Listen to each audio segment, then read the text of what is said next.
In just 9 minutes, discover 10 jaw-dropping takeaways from Stephen Bartlett's explosive talk with nuclear war expert Annie Jacobsen, covering the only safe place when nukes fall and exactly what unfolds from the moment a nuclear threat is detected, with chilling real-life examples you've never heard before.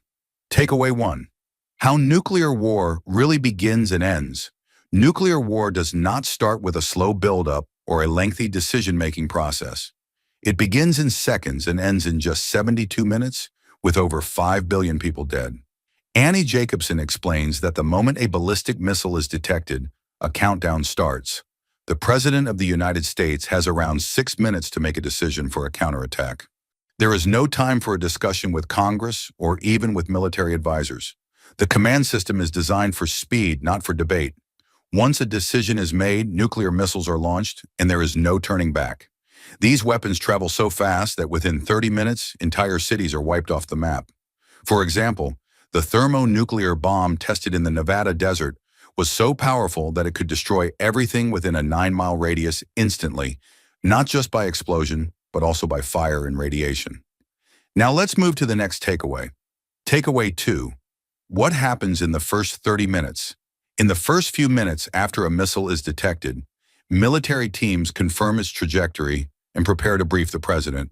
The process includes data from satellites that track rocket exhaust, followed by ground radar systems like the one in Alaska that give secondary confirmation.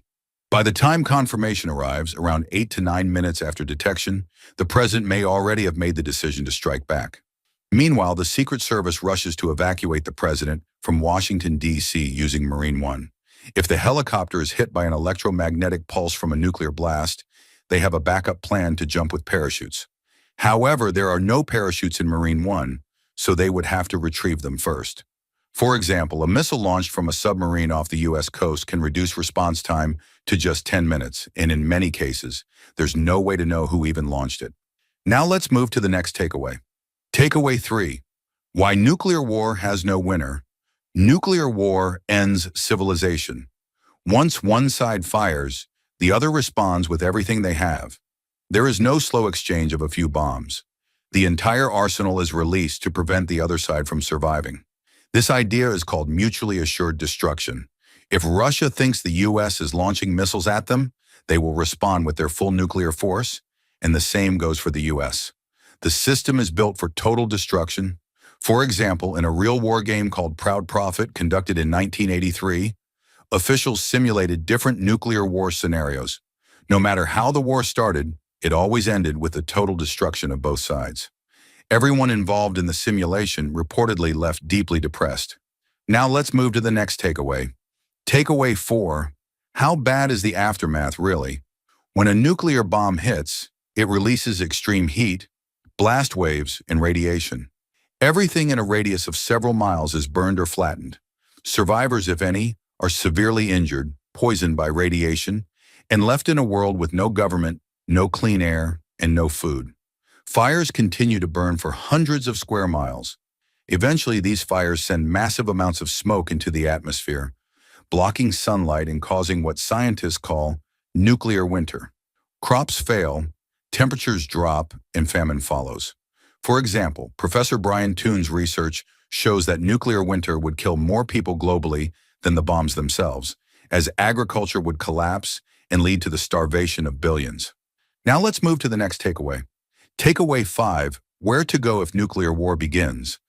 Most parts of the world will become unlivable after a nuclear war, but there may be exceptions.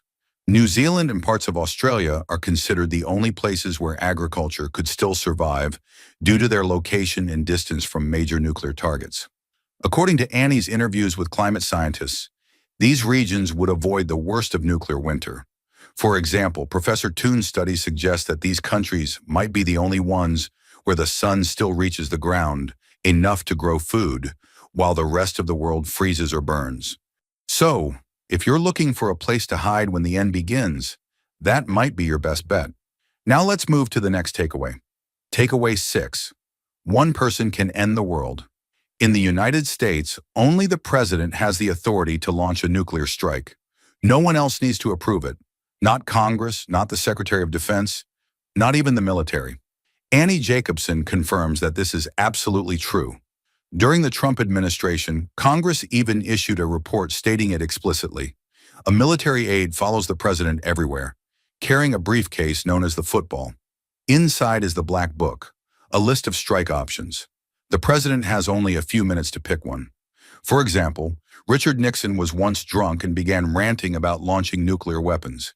Henry Kissinger reportedly told the military not to follow any orders from Nixon unless they cleared it with him first. Now let's move to the next takeaway. Takeaway 7. Most presidents are unprepared for war.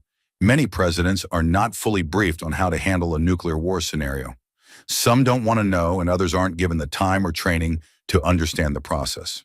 Annie learned from former secretaries of defense that a lot of presidents are ill-informed about what their responsibilities are if a missile is launched at the U.S. The pressure is so great and the timeline so short that even a well-prepared person would struggle to make a rational decision in those moments. For example, a former Pentagon official told Annie that the strike menu the president sees is like a Denny's menu, a simplified list of horrifying options with no time to think about the real human cost. Now let's move to the next takeaway. Takeaway 8. Many countries are ready for war. There are currently 9 countries with nuclear weapons: the United States, Russia, China, the United Kingdom, France, India, Pakistan, Israel, and North Korea. Most of these countries are either directly or indirectly involved in conflicts. Russia is at war in Ukraine. The US and NATO are backing Ukraine. Israel and Iran are exchanging missiles. And North Korea is constantly testing its weapons. The more countries have nuclear weapons, the greater the risk that a mistake or miscalculation triggers a global disaster. For example, the United States once nearly launched a counterstrike because a VHS tape of a training simulation was accidentally played in the Pentagon's war room, making it look like missiles were incoming. Now let's move to the next takeaway. Takeaway 9. The people who built these systems now regret it. Many of the experts Annie interviewed, including engineers, scientists, and defense officials, expressed deep regret for their roles in building nuclear systems. Some of them have spent the last decades trying to raise awareness about the threat. One example is Bill Perry, a former Secretary of Defense, who now speaks publicly about the danger of nuclear war and how close we are to destroying ourselves. He even created a podcast called At the Brink. These are people who once built the tools of war and are now begging the world to realize how fragile our safety really is. Now let's move to the last takeaway. Takeaway 10. Secrets, lies, and controlled stories. Much of what the public knows about nuclear weapons, secret military programs, and intelligence agencies is tightly controlled. Strategic deception is a formal policy used by organizations like the CIA to confuse enemies and sometimes even the public. Annie's work shows how disinformation is spread intentionally. For example, after a CIA plane carrying engineers for the U-2 spy program crashed into a mountain, the agency allowed the press to report it was a group of atomic scientists working on a secret weapon. That lie helped preserve the actual secret program. In her research, Annie found that many so-called conspiracy theories are actually based on real events that were just kept hidden for decades. Here is a brief introduction about Annie Jacobsen. Annie Jacobsen is an American investigative journalist and best-selling author renowned for her in-depth reporting on U.S. military and intelligence operations. A finalist for the 2016 Pulitzer Prize in History, she has authored several notable books including Area 51, Operation Paperclip, The Pentagon's Brain, and Nuclear War. Jacobsen is also recognized for her work as a television producer and writer, contributing to series such as Tom Clancy's Jack Ryan and Clarice. Thank you for watching. If you'd like to support this channel, hit the thanks button below. It really helps us keep going. If you enjoyed this summary, please leave a like and share it in your WhatsApp groups. To join discussion about this video, drop a comment below. And for more videos like this, hit the subscribe button below.